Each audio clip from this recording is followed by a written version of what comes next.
बिस्मिल्लाहिर्रहमानिर्रहीम। इस सीरीज़ में हम कुरान पाक की सूरतों से मिलने वाले सबक की बात करेंगे। चलिए आज का टॉपिक शुरू करते हैं। सूरह यूसुफ से मिलने वाले सबक कौन कौन से हैं?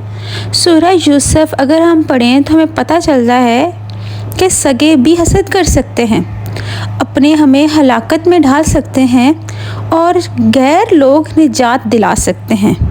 कोई पारसा हो उस पर भी तोहमत लगाई जा सकती है, किसी बिला जुर्म इंसान को कैद हो सकती है, लेकिन गैबी मदद से बरात मिल सकती है, निजात मिल सकती है।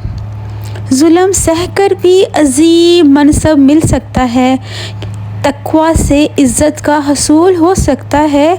तो कभी भी लोगों के पीछे मत पड़ो कि वो आपको इज़्ज़त देंगे। इज़्ज़त अल्लाह के हाथ में होती है। अज़ीज़ जो होते हैं वो जुदा हो सकते हैं, लेकिन उनका हिजर भी काटा जा सकता है।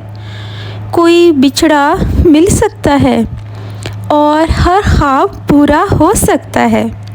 कुरान की इस सूरा में क्या कशिश है, कैसी जाज़बियत, कितने दिलकश अंदाज में ये बयान किया गया है सारे वाक़यात। इसमें क्या फसाहत व बलागत है, कितनी तसल्ली का सबक दिया गया है, कैसी नसीहतें हैं माशाल्लाह, और किस कदर कवी उम्मीदें हैं। इंसान को कितनी तक़वियत मिलती है, कितनी उम्मीदें मिलती हैं इस सूरा पाक से।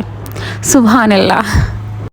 सूरह यूसुफ हमें बताती है कि सब्र करने वाले लोग खूबसूरत इख्तिताम पाएंगे। अल्हम्दुलिल्लाह, माशाल्लाह।